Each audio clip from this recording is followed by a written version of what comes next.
श्यामपुर गांव में एक घर था जो सालों से खाली था, क्योंकि उस घर पर एक चुड़ैल का साया था। शाम होते ही गांव के सारे लोग अपने अपने घर से खाना लेकर उस घर के सामने रखते थे। थोड़ी देर में सारा खाना वहां से गायब हो जाता।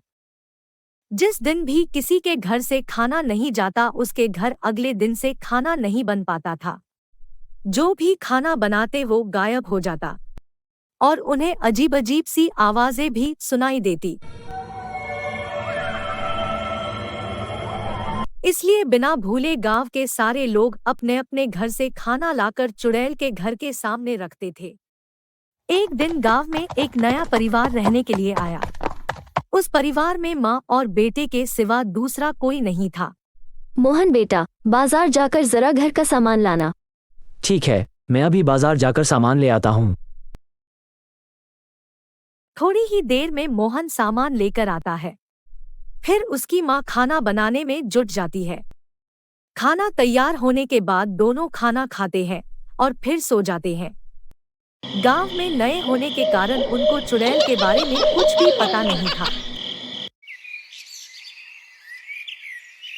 अगले दिन सुबह रोज की तरह मोहन की माँ खाना बनाने में लग जाती है, पर जैसे ही वो रोटी बनाती, रोटी वहां से गायब हो जाती थी और उसे अजीब अजीब सी आवाजें भी सुनाई दे रही थी। ये सब देख मोहन की माँ डर जाती है। मोहन, जल्दी से यहाँ आ जाओ। क्या हुआ माँ, क्यों बुलाया मुझे? मैंने जो भी खाना बनाया वो एक एक करके गायब हो गया और अजीब सी आवाजें भी सुनाई दे रही थी। ऐसा कैसे हो सकता है माँ? कहीं इस घर पर भूत का साया तो नहीं? दोनों घबराकर गांव के मंदिर चले जाते हैं। वहां उन्हें एक पंडित जी मिलते हैं। मोहन पंडित जी को सारी बातें बताता है और पूछता है कि उनके साथ ऐसा क्यों हो रहा है। बेटा, गांव में एक घर है, उस पर एक चुड़ैल का साया है। शाम होते ही गांव के सभी लोग अपने अपने घर से खाना ले जाकर उसके दरवाजे पर रखते हैं। आज से तुम्हें भी ऐसा करना होगा। जो भी खाना बनेगा उसे ले जाकर दरवाजे पर रखना, तभी तुम्हारी परेशानी दूर होगी। लेकिन पंडित जी, ऐसा क्यों? मोहन के पूछने पर पंडित जी बोलते हैं, बहुत समय पहले की बात है। उस घर में एक औरत रहती थी। उसका कोई परिवार नहीं था।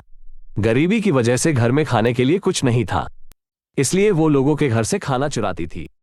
एक दिन उसने सरपंच के घर से खाना चुराया और सरपंच ने उसे खाना चुराते हुए पकड़ लिया। उसके बाद सरपंच ने उसको सजा दी कि कोई भी उसे खाना नहीं देगा और उसी के घर में बंद कर दिया। फिर कुछ ही दिन बाद उसी घर में उसकी मौत हो गई। उसके बाद वो चुड़ैल बन गई और सभी गांव वालों को परेशान करने लगी। एक तांत्रिक के कहने पर ही सभी गांव वाले उसके घर के सामने खाना रखने हैं। जो भी ऐसा नहीं करता उसे वो बहुत परेशान करती है। तो फिर गांव वालों ने उसकी मुक्ति के लिए कुछ उपाय किया नहीं? हमने बहुत कोशिश की, लेकिन वो इस गांव से जाने के लिए तैयार ही नहीं है। आपका बहुत धन्यवाद पंडित जी, आज से हम भी ऐसा ही करेंगे।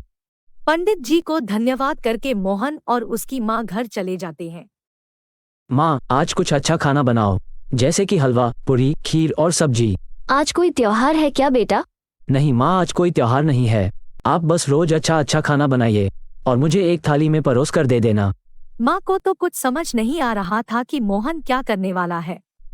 आप परेशान मत हो माँ, मैं ये खाना उस चुड़ैल के लिए बनवा रहा हूँ।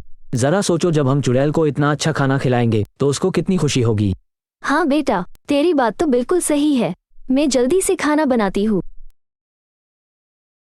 शाम होते ही मोहन खाने की थाली लेकर चुड़ैल के घर जाता है। घर के पास जाते ही वो चुड़ैल को बुलाता है। अम्मा, बाहर आओ, मैं तुम्हारे लिए बहुत ही स्वादिष्ट पकवान लाया हूँ। थोड़ी देर बाद मोहन ने लाया हुआ खाना वहां से गायब हो जाता है। ऐसे ही दिन पर दिन बीतते रहे।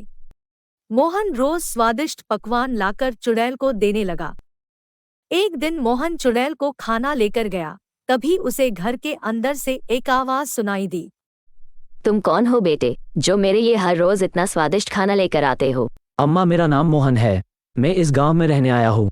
मुझे पता चला है कि आपको अच्छा पकवान खाना पसंद है, इसलिए मैं ये सब आपके लिए लाता हूँ। तुम्हारा खाना तो बहुत ही स्वादिष्ट है। इतना स्वादिष्ट खाना खाकर तो मेरा मन तृप्त हो गया। ऐसा खाना खिलाकर तुमने मुझ पर बहुत उपकार किया है। मैं बहुत खुश हूँ। इसलिए तुम्हें कुछ देना चाहती हूँ।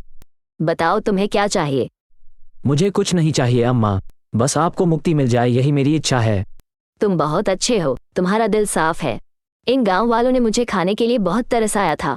ये लोग ना ही मुझे खाना दे रहे थे और ना ही कोई काम, इसलिए इन लोगों के साथ मैंने ऐसा किया। तुम्हारी वजह से आज मेरी आत्मा तृप्त हो गई है। अब मुझे किसी भी चीज का लालच नहीं है और किसी से कोई शिकायत भी नहीं है। मेरे घर के अंदर एक लोटा है, उसे ले जाकर नदी में बहा दो, तभी मुझे मुक्ति मिलेगी। मोहन घर से लोटा लेकर आता है और उसे नदी में जाकर बहा देता है। ऐसा करते ही चुड़ैल की आत्मा को मुक्ति मिल जाती है। इस तरह पूरे गांव को भूखी चुड़ैल से मुक्ति मिल जाती है। सभी गांव वाले मोहन की होशियारी की तारीफ करते हैं और उसका सत्कार करके उसे धन्यवाद कहते हैं।